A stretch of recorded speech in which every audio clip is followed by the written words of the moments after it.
Olá, pessoal! Voltamos aqui com mais um episódio do Freud, Tretas da Vida Cotidiana. E a gente vai falar sobre o que hoje, Manu? Hoje a gente vai dar continuidade numa trilogia, vamos dizer. Pode se chamar assim, né? Começamos o episódio passado sobre relacionamentos. E esse aqui é o segundo episódio dessa série aqui. Até avisar, para quem não assistiu o episódio anterior, volta lá e assiste, porque isso aqui vai ser uma complementação, né, Laura? Isso aí. E a gente fechou aquele episódio com uma pergunta, né? A gente fechou com uma pergunta, que é: você, num relacionamento, é peça ou tabuleiro? É isso aí. Para quem não me conhece, eu sou a Laura, sou psicanalista, editora da revista Freud. Eu sou a Manu, sou jornalista, também sou colunista da revista Freud, sou host aqui do podcast, mas sou mais uma curiosa na área da psicanálise, curiosa e estudiosa, né? Estou me adentrando aqui junto com a Laura e ajudando a... Eu acho interessante a gente se apresentar, Manu, porque chegou muita gente nas nossas redes ali, né? Nossa, no Instagram. que legal, né? Então, para quem não estava conhecendo ainda esse projeto, continua lá, segue lá, vem assistir os outros episódios, tanto do podcast quanto da websérie que tem ali também no YouTube, onde eu trago vários conceitos psicanalíticos explicados de forma mais leve, mais acessível, né, com facilidade de entendimento, vamos dizer. E você não precisa ser estudante ou da área, né, da área psi. Se você quer também em busca de autoconhecimento, né, Laura? Isso aí. Conhecer uma forma assim de você saber lidar mais leve com a vida, com os problemas da vida, né? As tretas assim da vida cotidiana. Eu adoro ver ali o pessoal que está chegando no Instagram e eu ver assim de onde que vem, né? Qual que é a profissão, o que faz. E eu vejo muita gente assim que não é da área chegando. Então são pessoas que estão buscando autoconhecimento mesmo. Estamos tendo um crescimento orgânico muito bom. E o que me chama a atenção, Manu, é que não é assim, não, nada contra, tá? Mas não é piada, não é meme, não é fofoca. Eu sei que essas coisas são legais, divertem, relaxam, mas é a intenção das pessoas buscarem isso, buscar conhecimento sobre as suas emoções, né? Então você vê que tem ali como é que fala, gente? Tem esperança, né, no mundo. O mundo há esperança, não, e a interação das pessoas, os questionamentos que eles fazem, né, os comentários, você vê assim que são pessoas que estão interessadas, né, nesse conhecimento. É isso aí, então acompanha com a gente esse episódio, o segundo da série. Vem com a gente.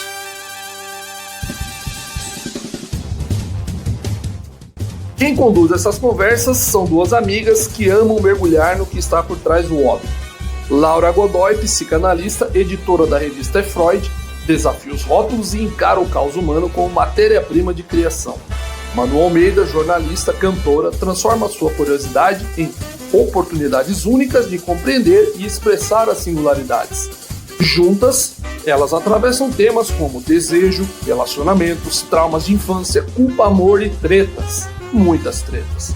Porque entender o que nos move ou nos trava pode até ser difícil, mas a gente garante que aqui vai ser freudástico. Então, vamos lá, Laura, nós terminamos o último episódio com a pergunta: num relacionamento você é peça ou tabuleiro? Mas, antes de você dizer sobre isso, eu só quero primeiro, assim, entrar.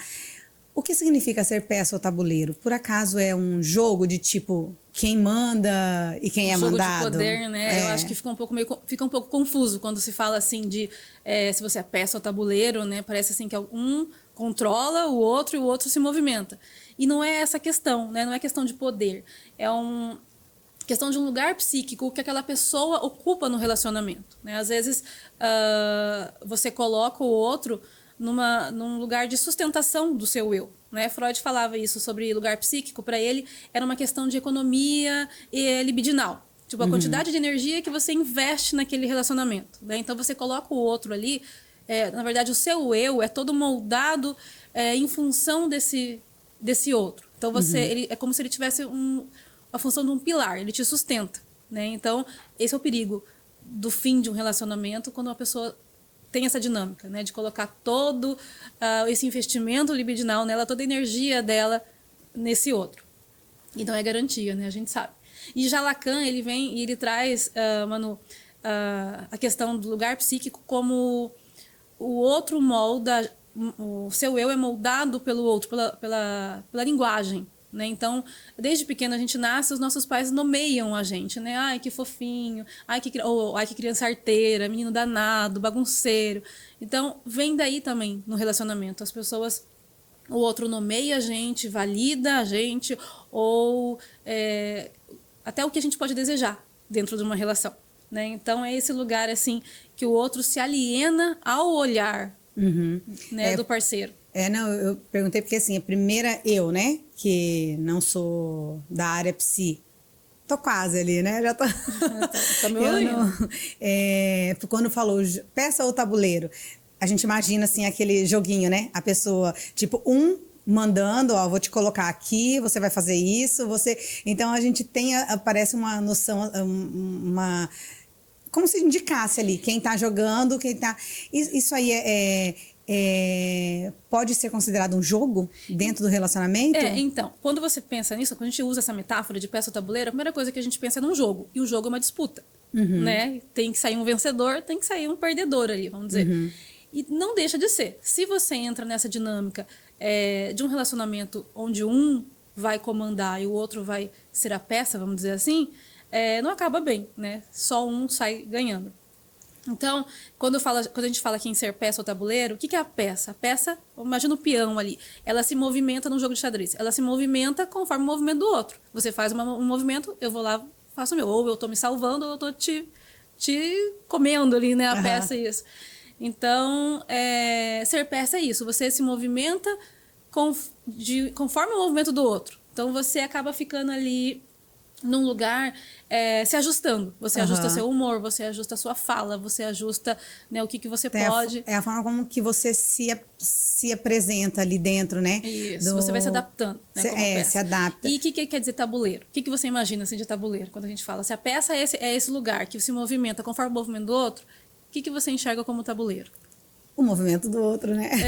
Tipo, como o outro gostaria que você se movimentasse. Ou não só como você se movimentasse, como o outro gostaria de estar dentro de um relacionamento, a posição dele perante o parceiro. Tá, vamos colocar isso na vida real. Por exemplo, a peça é o movimento. Por exemplo, ali, pessoa que você tá é mais cara fechada. Você é uma pessoa sorridente, alegre, isso, e o outro é mais fechadão. Então, você acaba ficando um pouco... Sorrir demais, às vezes, incomoda aquela pessoa, né? Então, você vai deixando de sorrir, você vai se movimentando para agradar o outro. Aí você fica um pouco mais calado. Isso acontece tão devagar e tão lentamente, às vezes, na relação, que a pessoa não percebe. Por isso que tem pessoas que perguntam assim, nossa, por que você ficou tanto tempo nessa relação? Ou a própria pessoa se pergunta, por que eu aguentei tanto tempo? Como que eu aguentei? Porque são doses, são pinguinhos, assim, sabe? Que vai acontecendo diariamente e não tem aquela percepção, assim, tão grande. Quando acontece isso é consciente? Tipo... Olha, a maioria dos nossos comportamentos... Imagina o iceberg, né? Freud, ele coloca ali a figura do iceberg como representante do nosso aparelho psíquico. Então, aquilo que está no topo, o que aparece, é a nossa consciência. E a grande parte, a maior parte, é o inconsciente. Ele está nas profundezas. Então, a maior parte dos nossos comportamentos, ele vem de um lugar inconsciente, né? Que é o que você falou, né? Exatamente. O jeito que a pessoa teve desde que ela é pequenininha, a forma com que ela foi criada, as amizades que ela teve, talvez, né? Exatamente. As rédeas que ela teve dentro de casa ou não. Laura, e a gente tá falando bastante sobre peça aqui, talvez porque seja a parte mais frágil, não sei, mas e o tabuleiro? Como que ele age? Como que é a posição dele ali? A gente está falando de lugares simbólicos, né? Lugares psíquicos aqui da relação. Então, a gente falou da peça. O tabuleiro seria onde todo o jogo acontece, né? Então, vamos dizer assim, eu falei para você agora que a pessoa que é peça é aquela que vai se moldando, se ajustando, se adaptando. O tabuleiro, ele não se adapta. O jogo acontece em torno dele. Então, é como se fosse a relação saudável, você entende? Tipo, duas pessoas convivendo, jogando ali, porque o relacionamento é um jogo, não deixa de ser, mas não... Vamos falar assim, não precisa ter um ganhador, né? A rotina é essa, vai acontecendo os movimentos e você vai de uma forma mais saudável, né? Então, quando você se coloca na posição de tabuleiro, você constrói essa borda, você constrói esse contorno em torno da relação, né? Então, você pode-se dizer que o tabuleiro é meio que quem conduz ali mais a relação? Não, não... É a parte mais dominante?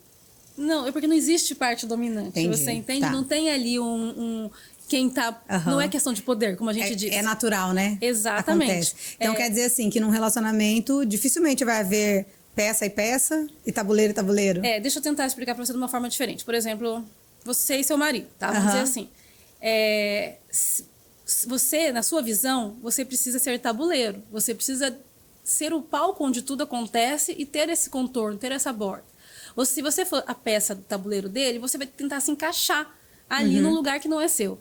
Do mesmo jeito, ele não pode ser a peça do seu tabuleiro. Ele tem que ser o tabuleiro dele e o jogo dele acontece ali, entendeu? Então, para ele, ele tem que ser o tabuleiro e você é a peça do jogo dele. Mas não no sentido dele te comandar, você entende? Eu digo assim, nós precisamos ser tabuleiros pra gente. Quando você se coloca como peça, para você mesmo, você perde seu amor próprio. Porque você está tentando se encaixar num lugar que não é seu. Mas, para mim, eu sendo tabuleiro, eu preciso enxergar você como peça. Porque daí você vai transitar na minha vida, você entende? Ah, Laura, olha, que interessante. Acho que agora sim esclareceu mais ainda. Talvez tenha esclarecido também melhor para quem está assistindo. Não sei se alguém ficou lá desde o último episódio, né? Pensando, tentando se encaixar, né? O que é isso. Mas assim, tanto um lado quanto o outro pode ser não, ele vai ser a peça, ou tabuleiro, ou peça e tabuleiro, na sua posição, o seu posicionamento dentro daquela relação, né? Por isso que a gente está falando de lugar psíquico, entendeu? Sim. Lugar psíquico que você se coloca. Então, quando eu falo assim, você não pode ser peça, é porque você vai ser a peça ali, você não pode se enxergar como peça. Ele pode te enxergar como peça. Então, para o jogo acontecer, tem que ter o tabuleiro, tem que ter a peça. Vamos dizer assim. Porque quando você... vamos supor, se você for a peça, só a peça, você está sendo só a peça, você já não está mais sendo você, vamos dizer, né? Porque você está se colocando um jogo, não sei se eu posso falar um jogo, mas assim, está se colocando na moldagem do outro ali do lado, né? Exatamente, a peça se adapta. E se você é só o tabuleiro, vamos dizer ali, né? Você está moldando o outro conforme a sua, do jeito que você quer. E se o outro tá ali e fica, ou ele vai aceitar tudo, vamos dizer, né? Ele vai ser sempre peça, aí também vai chegar uma hora que vai desequilibrar, né? Não, agora eu tô conseguindo entender melhor, Laura, porque a gente é a nossa posição dentro Exatamente. A gente pode ser um como o outro. Laura, vou dar uma dificultada aqui nesse assunto, porque eu já estou imaginando assim lá na frente. Quando vamos no relacionamento, os dois ali estão se vendo como tabuleiro, ou os dois estão se vendo como peça. Existe... Deixa eu entender. Você está perguntando assim, por exemplo, se eu tô me enxergando como tabuleiro, que seria o certo, mas eu tô te enxergando também como tabuleiro. Isso, né? Vai haver uma disputa, não vai? Vamos colocar nos exemplos práticos, tá? Se eu sou tabuleiro, me enxergo como tabuleiro, e eu tô te enxergando como tabuleiro, eu vou achar que você está sempre querendo me comandar, que você está querendo sempre dominar a relação. A gente vai ver o outro como um adversário e não como um companheiro. Sim. Entendeu? Agora, se eu sou peça e tô te enxergando como peça também, vamos supor que a gente vai pedir um lanche. O que a gente vai comer? Não sei, pede você. Não sei, pede você. Não sei, pede você.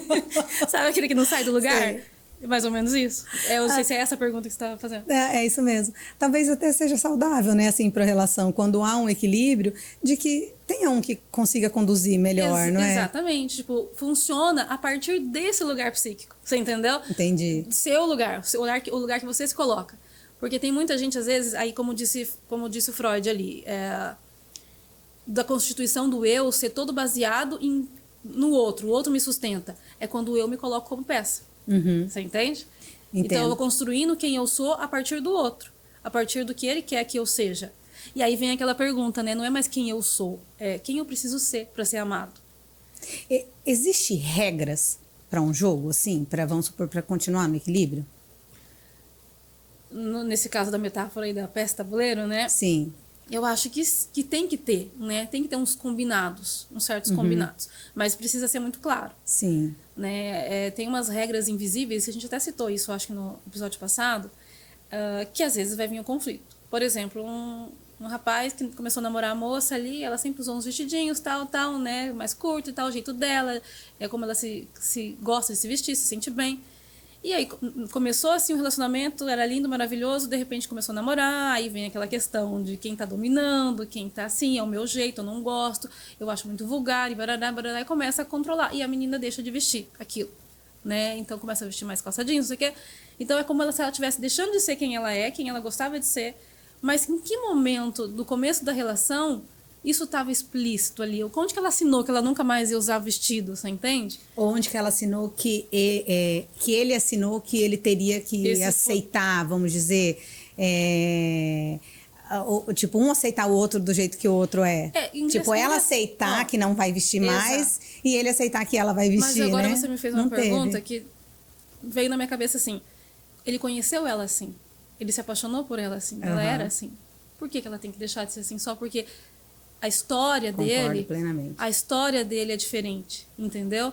E aí que eu entro no porquê que algumas pessoas às vezes viram peça. Vem desse medo de perder. E esse medo de perder é de uma ferida narcísica muito antiga, né? Acho que eu já expliquei aqui também outras vezes que quando o bebê nasce, ele acha que ele é o ser todo poderoso do mundo. É só ele ali, a mãe e o pai, as figuras ali cuidadoras só estão ali disponíveis para ele. Quando a gente vai crescendo, né, eu acho que é uma das grandes feridas narcísicas, ele vai vendo que não, que a mãe tem que trabalhar, a mãe não vem toda hora, às vezes ele precisa chorar para pedir o leite, a teta não tá ali o tempo todo, né, na boca dele. Então, ele vai vendo que não, que existe um mundo ao redor ele dele. Tem que aprender a se virar, Exato. Né? Então, é o primeira sensação de abandono que a criança sente e aí precisa aprender a lidar com isso. E é importante. Tanto que o Winnicott vem falando do ambiente suficientemente bom. Né? Então, um ambiente suficiente bom, ele precisa ter frustração. Então, eu preciso... Né? E aí são pequenas frustrações, aos poucos, que a gente vai aprendendo a lidar.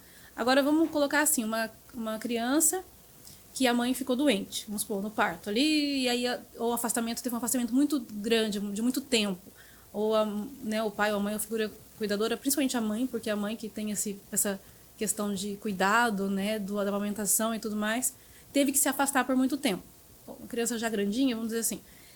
E ele sofre isso como um abandono. E não tem ninguém para sentar ali. Às vezes o pai também ficou desorientado e não teve ninguém para sentar ali e explicar o que estava acontecendo, para simbolizar aquilo que estava acontecendo com ele, né? Então, ele sofre isso como uma questão de abandono, e ele vai levar isso pro resto da vida. Então, nos relacionamentos dele, se a pessoa não corresponde àquilo... Talvez aumente o medo de perder, né? Ele vai ter... É uma ferida narcísica, é algo que lá de trás que ele traz para a relação. Essa pessoa tende a ser muito mais a peça, né? Que ela vai tentar... fazer de tudo para não perder. Exatamente. Não perder o amor do outro. Isso acho que é inconsciente, né? Totalmente inconsciente, né? É inconsciente porque o comportamento vai ser desse lugar, do nível inconsciente, né? Mas na terapia, na análise, a gente tira isso, vem trazendo isso para a consciência para conseguir elaborar, resignificar. Então, por isso que quando a gente vai falando, vai contando nossa história na sessão, vai chegar um momento onde ele vai falar, quando eu era criança eu passei por uma situação assim assada, e quando ele fala, quando ele coloca isso na análise, 1, 2, 3, 4 vezes, quantas vezes forem necessárias, aquilo vai se elaborando dentro dele. E aí vem os insights, por isso que eu sou assim, vamos dizer assim. Entendeu? Por isso que eu... E aí, eu acho que eu falo de mágica, né? Já me corrigiram várias vezes que a psicanálise não é mágica. Mas eu acho lindo esse processo de você ver de onde que vem, né? Mas para isso, mano, alguma coisa tem que deixar de funcionar, né? Então, a gente fala muito assim da pessoa que é peça. Vamos colocar ali, a maioria das vezes acontece com as mulheres, né? Na grande maioria. Eu ia te perguntar isso, você vê na clínica, a maioria é mulher, né? A maioria é mulher. Eu não sei se tem alguma coisa a ver com ego masculino, de não ter esse... de vir falar sobre os seus sentimentos, pode ser, né? Isso aí pode ser até subestimada, essa estatística aí, né? Porque mas existe também. Tem, nossa, bastante. O homem tende a ser, não é nem mais forte, não é questão disso, mas ele tem uma dificuldade maior de se abrir, né? Para não parecer frágil. E vem da criação, às vezes, né? O homem não chora. Você vê tudo, a gente volta lá na infância, exatamente. Né? Até a gente, nós mães, eu falo que a gente tem que tomar cuidado na criação. Eu tenho um filho e uma filha, né? Foi a primeira coisa que eu comecei a prestar atenção quando eu comecei a estudar sobre a psicanálise, quando eu entrei nesse mundo. Gente, se eu soubesse disso antes, né? Uma filha adolescente agora, outra já pequenininha, mas... quanta coisa a gente podia ter elaborado melhor com eles, né? Mas nunca é tarde, tanto que a terapia tá aí para todas as idades. Aí eu falo, vou falar de novo, vou repetir. Terapia é vida. É. Não tenham medo de procurar ajuda para qualquer coisa, né? Não precisa você estar em depressão profunda. Mas, assim, às vezes uma dificuldade sua, que nem o que a Laura tá falando aqui, é uma dificuldade sua num relacionamento que às vezes você nem sabe qual é. Vai, de repente, tentar se conhecer, porque às vezes você consegue achar qual o motivo de você não estar conseguindo lidar com aquilo, né? Exatamente. E Freud falava, o amor não é um... E o amor, assim, no sentido total, não só de relacionamentos amorosos, mas amizade, família, tudo, amigos, tudo. Então, o amor não é um encontro só, não é duas pessoas se encontrando. É um encontro com a sua história. Quando você começa a se relacionar com alguém, aquilo que aquela pessoa traz para você pode te dar gatilhos de coisas que você viveu, entendeu? Então, acaba sendo um encontro com o outro e com a sua própria história. E dependendo de como foi a sua história, você vai ter um comportamento, você vai se posicionar dentro daquela relação. Né? Eu perguntei aqui, tipo, se é consciente, né? Mas a gente falou, de novo, agora vamos inverter o papel. A gente falou sobre a pessoa como peça, né? Que às vezes pode ser por medo, pode ser medo de perder o outro, ou medo de não ser aceita, né? Numa amizade. Até deixa eu dar só uma interrompida rápida antes que eu me esqueça. A edição desse mês da revista É Freud tem alguma coisa a ver com isso, né? Isso, vai falar sobre máscaras, né? Máscaras do eu e ressaca emocional. Então, ó, gente, eu acho que quem tá assistindo e tá gostando desse conteúdo, seria legal dar uma lida aí sobre isso. Exatamente, aquilo que a gente se coloca, né? A gente vai mexendo nas máscaras para conseguir conviver em sociedade. Colocar né? Aquela máscara para ter ser aceita, máscara para não perder, enfim. E aí, quando a pessoa se coloca no tabuleiro, acredito também que seja de forma inconsciente, mas por que eu tô te perguntando isso? Da mesma forma como eu entrei aqui no podcast, né? Com aquelas dúvidas de se aquilo é um jogo ou não. Mas a pessoa, quando ela se vê como tabuleiro e de repente ela tá conseguindo moldar demais da forma dela, às vezes pode ser premeditado a forma com que ela age, não só de forma inconsciente, mas ela pode às vezes agir com... não vou dizer má fé, mas agir de alguma forma assim, não, eu vou fazer assim para que ele me obedeça, ou eu vou fazer assim para que ela fique mais tempo, para que ela ceda, para que ela tenha, às vezes, um pouco de consciência naquela forma de agir? Manu, eu acho assim, que a pessoa que se vê como tabuleiro, e se tiver o outro ali como peça, né, ela vai acabar sendo dominante, porque o outro Sim. tem essa dinâmica. Né? E às vezes não é o tabuleiro, vamos dizer assim, que exige. Às vezes é a própria pessoa que se coloca nessa posição, entendeu? A peça, vamos dizer aí, que se coloca nesse lugar, por conta da história dela. Né? E nesse caso, acho que é importante eu te explicar um pouco sobre a diferença de dependência e vínculo. Porque vem desse lugar de dependência da peça, entendeu? Eu dependo do outro, eu dependo que ele me ame, eu dependo que ele me valide, eu dependo... Então, não é que eu o tabuleiro ali, comande, mas se o outro depende de mim para validar ele, peraí, então, como assim? Eu vou validar ele do jeito que eu acho que... Você entende? Então, acaba sendo levado por essa...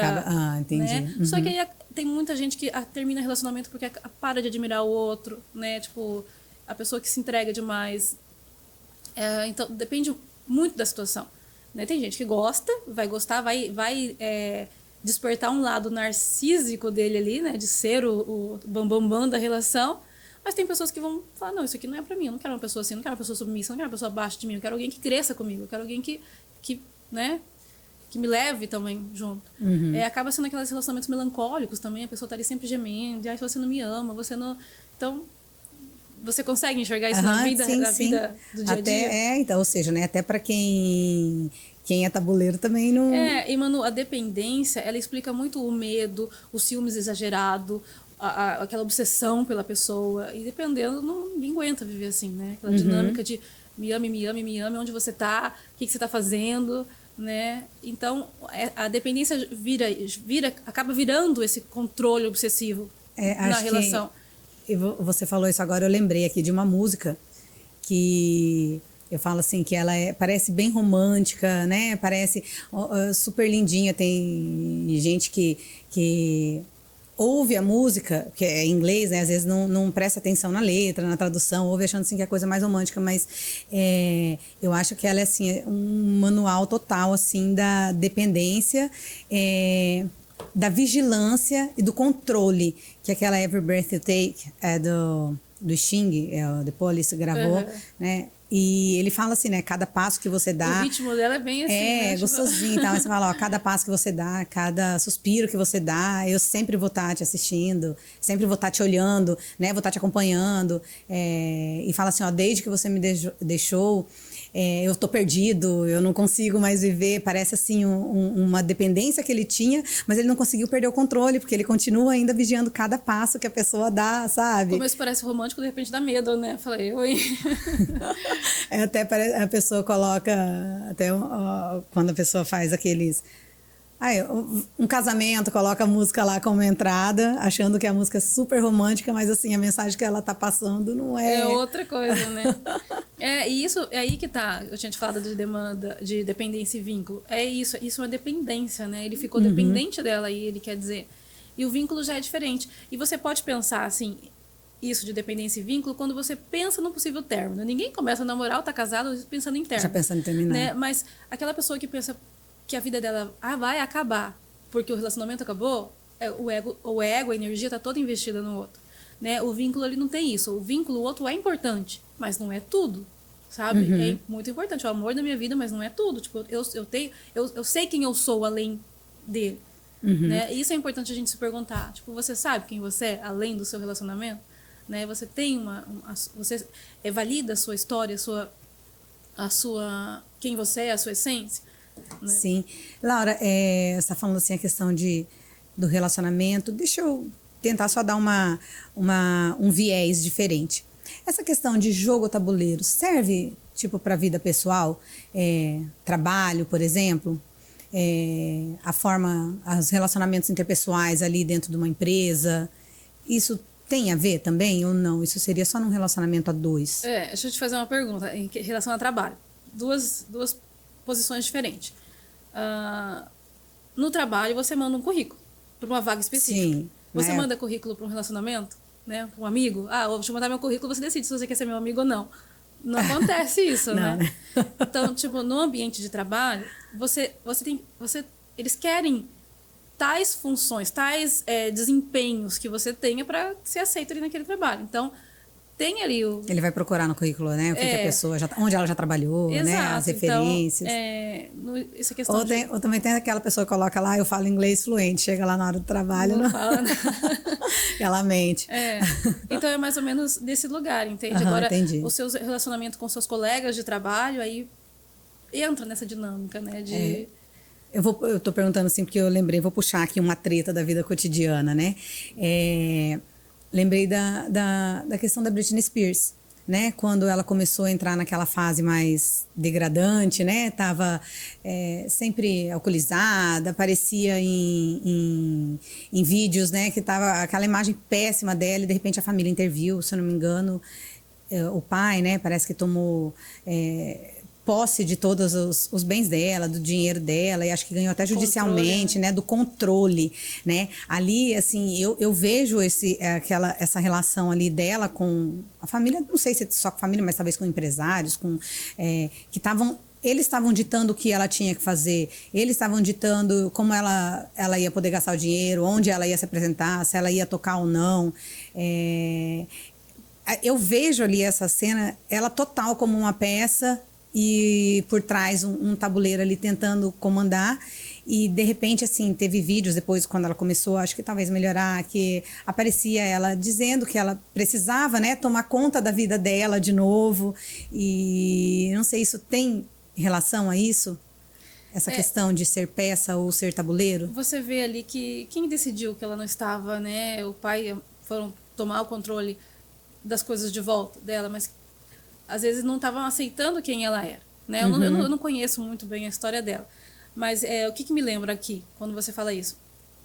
Da diferença entre necessidade, demanda e desejo. Lembra que a gente falou sobre isso, demanda e desejo? Lacan explica assim, que nasce uma necessidade. Por exemplo, fome, sede, necessidade. Carência, né, de relacionamento. Então, a pessoa quando ela transforma essa necessidade em palavras, por exemplo, eu tô carente, eu preciso de um relacionamento, de um namorado. Então isso vira demanda. Então eu demando ter um namorado, né?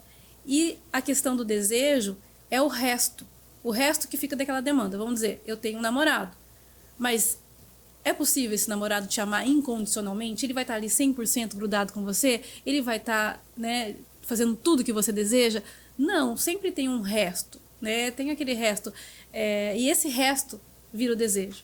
Tem muita gente que confunde, que acaba querendo que esse desejo seja completo, satisfeito ali. Vamos dizer, no caso da Britney Spears, eu não sei se ela passou a vida tentando tamponar alguma coisa que seria a falta, né? Esse resto que a gente fala aqui, que move o desejo. Mas o desejo é o que nos move. Se você não desejasse nada na sua vida, você levantava de manhã, ia trabalhar, ia fazer alguma coisa? Não. Né? Então, quem busca essa satisfação absoluta do desejo, entra numa dinâmica surreal, né? Tipo, porque não tem. A gente tem que se haver com a falta. E aí tem a ver com a questão da peça, né? Ela vai cedendo para ver se, de alguma forma, aquilo que ela acha que ela tem que ser, né? Ou que ela deseja, né? Se ela vai conseguir. Ela acaba desejando porque ela se alienou ao desejo do outro. Então, ela deseja que o outro a ame incondicionalmente, que esteja ali. Por que liga o tempo todo para saber onde que tá? Não, preciso só para saber se ele tá aqui. Tem pessoas que não conseguem ficar, 4 horas sem falar com o companheiro dele, que já acha que tá fazendo alguma coisa errada, ou sumiu e... Não, liga só para falar, tá tudo bem? Tá. Aquilo ali como se estivesse dando um alívio, né? Pra pessoa. Então, é aquela questão de eu preciso ter, né? Eu preciso que isso venha tamponar a minha falta. Mas a falta que constitui o desejo, que é o resto, que nos faz se movimentar, que faz a gente procurar as coisas na vida, faz a gente viver, né? Então, se você não tem desejo, não tem vida psíquica, na verdade, né? Tem a vida biológica, continua existindo, mas não tem vida psíquica. E é o que acontece nos casos da depressão, né? O desejo ele vai ficando tão pequenininho, tão míngua, assim, que a pessoa não tem vontade de sair da cama, não tem vontade de se alimentar, não tem vontade de se relacionar. Essa é a... Laura, quando que a situação num relacionamento ali, peça e tabuleiro, começa a ficar crítica? Quando que a pessoa percebe que aquilo não está sendo legal? Ela cai em si. Eu vou lembrar de Lacan também, que ele fala que a angústia é o único sentimento que não mente. Então, tem alguma coisa que incomoda. E eu sempre falo, trago isso como assim, alguma coisa deixa de funcionar. Tudo aquele movimento que você fez para que o outro te valide, que o outro te ame, começa a não fazer mais sentido. E geralmente, mano, no dia a dia, na vida real, isso vem através de amigos, familiares, mas você não era assim, né? O que tá acontecendo com você? Nossa, você se afastou, no trabalho começa a dar problema. Então, alguma coisa vai desequilibrar em algum ponto, né, da vida dela. Vai desequilibrar em algum ponto. Não tem como, né? Às vezes, mas assim, talvez de início ela não vai perceber que é por conta disso, né? Não percebe, Manu, porque aquele negócio que eu te falei às vezes, tão pequeno, vai acontecendo de uma forma tão em câmera lenta, né? Gotinha por gotinha, que você não vê. Você só vê que o copo transbordou e você fala, poxa, já encheu, né? E aí quando transborda, aí você fala, mas por que transbordou? Você falou aí, talvez a pessoa começa a se angustiar, né? Você falou da angústia, já na mesma hora eu pensei, gente, você já sentiu angústia de verdade? É muito ruim, né? É um sentimento assim... Exatamente, não mente. Você fica, meu Deus, parece que você vê que realmente alguma coisa tá errada. Você pega, por exemplo, a tristeza. Tem gente que fala assim, tem gente que se força a ficar triste, né? Olha só, coincidência, eu tava levando minhas filhas pra escola agora de manhã, escutei aquela música do Gustavo Lima, eu nunca tinha prestado atenção na letra. Retrovisor. Olhe no retrovisor. Ele fala assim, para agradecer as coisas que tem. Olha tudo que você já passou. Tem gente que agradece só por acordar. Então, são coisas assim que a gente não percebe, sabe, que tá acontecendo. Então, de repente, você olha e tanta coisa, né, tá passando e aí você fica reclamando. Então, são pessoas que se forçam a ficar triste. Tem às vezes... Tem como a gente olhar. Sempre tem um lado positivo para tudo, né? Sim. Pode ser meio otimista demais. Eu sou um pouco assim, mas... eu também sou super otimista. Tem gente que fica naquela demanda de reclamar e ficar... Então, você se força a ficar triste. E a angústia não. A angústia realmente é um sentimento que não mente. Se você está angustiado, se você for procurar, vai achar. Tem alguma coisa que realmente está incomodando. Né? Você não como uma coceira no meio das costas, que você não consegue. Você não tem, você não acha o lugar. Isso, muito importante, se a pessoa está sentindo isso, procurar ajuda, né? Com certeza. Porque alguma coisa ali não tá... geralmente daí que vem, Manu. Eu sei, assim, pelo primeiro atendimento, quando as pessoas chegam até a clínica, elas vêm... Ou alguém falou alguma coisa... Tem muita gente que fala assim, minha esposa falou que se eu não fizesse terapia, eu não ia ficar mais junto. Ou um amigo, uma mãe, muitas mães... Por que você tá aqui? Trazem... Aí chega lá no seu consultório, por que você tá aqui? Não sei, minha esposa que mandou. E olha que tem uma coisa assim que acontece muito, é a mãe de uma pessoa já adulta, não só adolescente, não, vir buscar a terapia pro filho. Olha... Né? Então... A pessoa identifica que não é mais a mesma pessoa. A mãe também sente a angústia do filho, né? Às vezes a mãe sente... a gente sente. Nossa, gente, a angústia é muito ruim. Mas as duas posições, os dois posicionamentos, tanto a peça, a pessoa como peça, ela começa realmente a ver ali que ela está se moldando num lugar que não é mais ela está cedendo demais, começa a angustiar e vai. Mas e se ela se vê como tabuleiro ali, é fácil sentir Manu, esse num problema, relacionamento não? saudável, acontece isso. Tipo, a minha esposa falou que se eu não viesse tratar, não ia dar mais certo. Então você ele... entende? Porque... Ele aceitou, né? Que a outra parte aceitou que ele. E quando a gente está falando aqui de peça tabuleiro, não estamos colocando ninguém como vilão. Não, sim, né? sim, com então, certeza. tipo, se é um relacionamento saudável, o outro não vai querer aquilo, não quer que o outro fique ali... não como vilão, até mesmo porque a gente já falou aqui, que é a pessoa como ela mesma, né? A posição dela, o lugar psíquico dela dentro do relacionamento, né? Não é a culpa é dele. Não, às vezes... E é o que você falou, às vezes a pessoa vai chegando numa terapia, chega lá num ponto e... Meu Deus, como que eu deixei? Por que eu fiz isso? Porque, né? Ela deixou levar para aquele lado também. Né? Não foi só... Aí a gente entra aqui na questão da dependência. A dependência não é patológica, nem toda dependência é patológica, não é sintoma de alguma coisa, mas é de um lugar onde ela veio, da história dela. Né? Então, nesse encontro com o outro, quando o Freud fala que é o encontro, mas é o encontro com a sua história, você se vê com a sua história. E muitas vezes isso acontece comigo. No meu relacionamento aconteceu muito. Somos duas pessoas diferentes, com criações diferentes, só que quando a gente se relaciona, eu vi muita coisa da minha história projetada nele que eu fui trabalhar. Então, a grande mudança da minha vida depois de 45 anos veio com essa pessoa que hoje eu estou casada. Entende? Então, porque através da história dele eu consegui resignificar a minha história também, vivendo minha história com ele. Então, isso é lindo. É lindo. E chegou no momento em que nós dois estávamos na terapia, entende? Então... A gente está falando assim de como sentir, como chegar àquilo. Agora eu chego naquele outro ponto que eu gostaria de saber, assim, que a pessoa mais ansiosa, ela quer saber desde o início como que faz para sair disso. E aí, Laura, como é possível sair disso sem que haja tipo um final catastrófico, vamos dizer? Né? Como que a pessoa faz para reverter, que nem você falar, ressignificar ou entender, porque eu digo, para mim, tipo, a melhor coisa é através da terapia, né? Vamos dizer, mas como existe uma forma, não existe, da pessoa... Vamos dizer assim, então, não é que todo relacionamento que tá assim tá fracassado, né? Não pensem aí vocês já, tipo, não dê, vamos separar logo, porque não tem o que fazer, não quero mais saber. Não, tem Não quero aquela história assim, nossa, eu tô cedendo a vida inteira, não quero mais, acabou. Acabou, né? Achando que a culpa é do outro. Mas você que se colocou naquele lugar. Pois é. Né? Não vou romantizar, porque existe sim relacionamentos abusivos, relacionamentos onde a pessoa vai sendo enredada, manipulada, e a gente vai falar sobre isso no último episódio. Sim, né? olha, eu já me segurei várias vezes aqui para não entrar nessa, porque eu acho que um puxa o outro, né? Agora, mas sem romantizar esse tipo de relação, porque a gente vai aprender a diferenciar bem isso no último episódio, né? Identificar quando a gente está se encaixando mesmo para caber, né? E a gente volta até um pouco nessa questão de peça e tabuleiro. Mas existe nesse momento ali onde você tem essa angústia, onde você sinaliza, ou é sinalizado por alguém que está se perdendo, né? Que está... existe buscar esse autoconhecimento. Você volta a se conhecer, porque você se apagou. Você está ali tentando ser amado, né?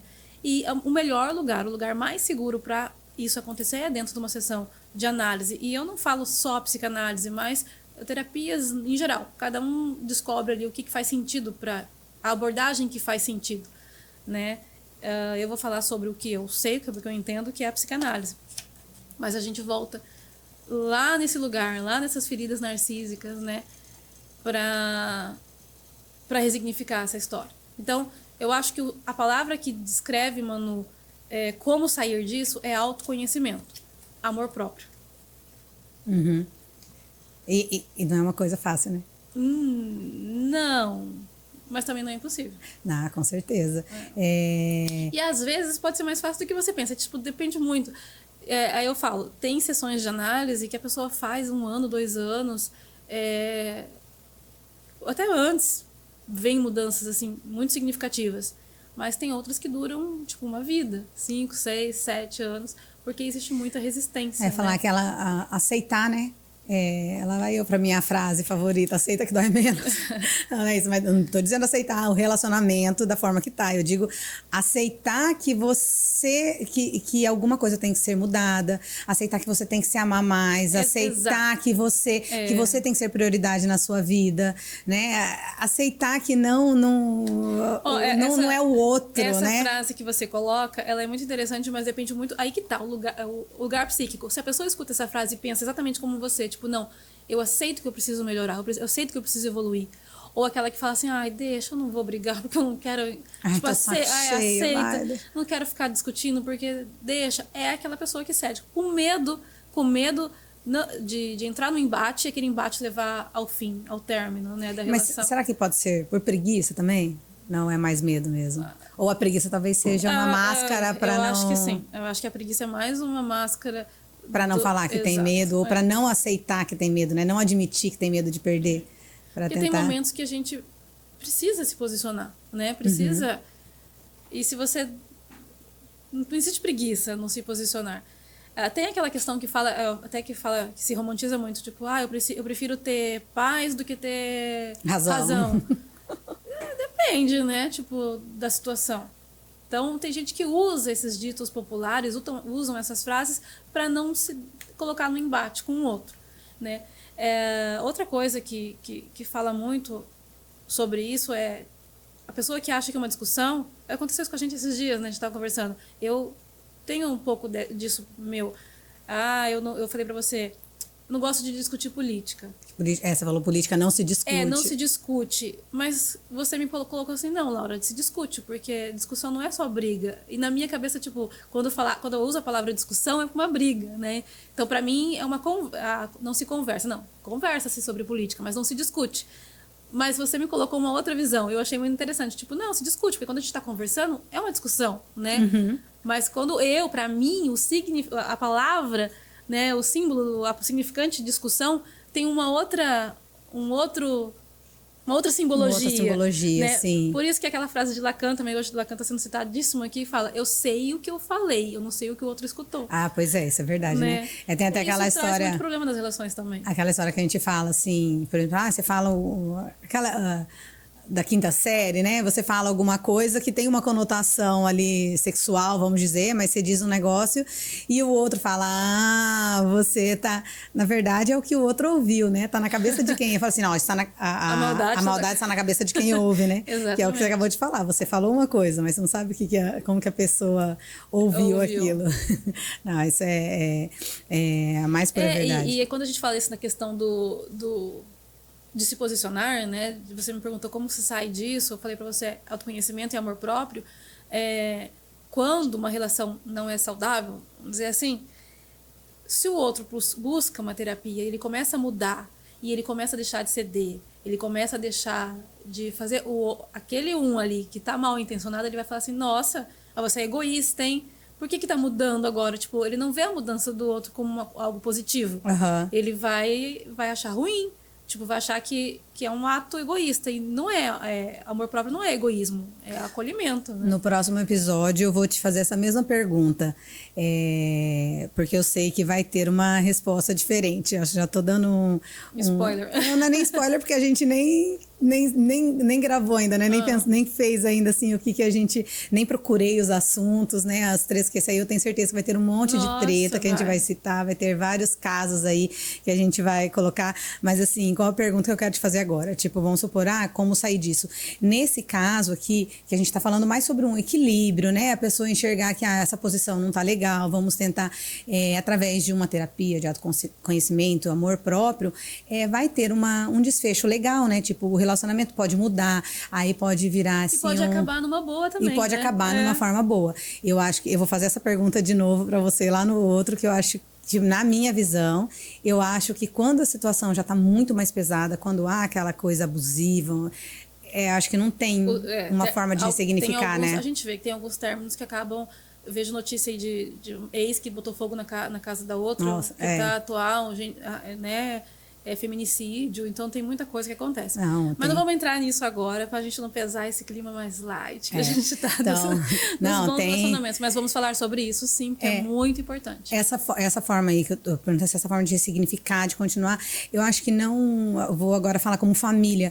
Não é só saudável para o marido e para a esposa, né? Para o casal em si, né? Para o namorado, para os noivos, para qualquer tipo de relacionamento.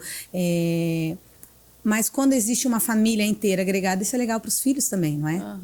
A gente falou sobre isso, né? A forma com que os filhos vão se relacionar lá na frente. A gente já falou isso no início. E, assim, vamos ver o filho e a filha, né? Tanto o homem quanto a mulher, quando tiver lá no outro relacionamento com o parceiro ou a parceira. Tô dizendo assim, eu tô falando homem e mulher, mas assim... generalizando em qualquer relacionamento, né? Um relacionamento como casal. Eles veem lá os pais dele, como eles conduziram um com o outro, ele vai levar isso lá na frente, como ele vai conduzir com o parceiro dele. Eu falo sempre pro meu marido, as nossas filhas vão decidir, tipo, vão definir ali que tipo de tratamento elas merecem a partir do tratamento que você tem comigo, com elas, com a sua mãe, com todas as mulheres da sua vida, né, com as pessoas com que você trabalha. Então, lembra até um pouco da questão do complexo de Édipo, né, que a menina tem um sentimento pelo pai e o menino um sentimento pela mãe. Nada sexual, nada, mas é um desejo de ser aceito, né, desejo de que aquela relação se permaneça. Então, vem desse lugar, tipo, da menina ver como é que o pai trata e aceitar. Se for um cara que bate na mulher, que xinga de nomes vulgares, ela vai achar que no relacionamento dela, se ela tiver isso, é normal. E esse é o normal. Porque o pai, vamos dizer, meu pai amava minha mãe, e isso era demonstração de amor, exatamente, talvez. A mesma coisa o menino que vê o pai batendo na mãe. Né, ou agressivo com as pessoas, brigando no trânsito, xingando, brigando em jogo de futebol, qualquer coisa desse tipo. Tipo, a gente aprende, né, por exemplo. Você falou em complexo de Édipo, eu acho que a gente podia até abordar isso. Dá um episódio inteiro, isso aí. Porque, assim, tem muita gente que tem uma visão até errônea disso aí. Acha que complexo de Édipo é só uma conotação sexual. Né? A mãe que se apaixona pelo filho, né? O filho da Jocasta. Lembra da Jocasta, a novela. É bom esclarecer. Boa ideia, Manu. A gente pode colocar aí como... é uma coisa como... interessante. Depois do outro episódio. Eu tinha...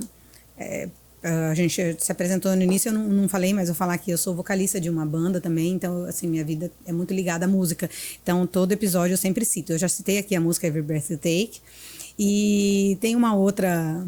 música, que eu tô vendo que a gente tá chegando já ao fim, eu queria citar ela. Não sei se eu já perdi o time de falar ela, né, de colocar ela aqui, mas a música Você Não Me Ensinou a Te Esquecer, que é uma música já antiga, mas ela fez sucesso com a gravação de Caetano Veloso, do filme, foi tema do filme Lisbela e o Prisioneiro, que ele fala, né, você não me ensinou a te esquecer, você só me ensinou a te querer e te querer. Ou seja, ele tá colocando ali a culpa no outro, sendo que ele teria que saber esquecer a pessoa, né? E não colocar o outro.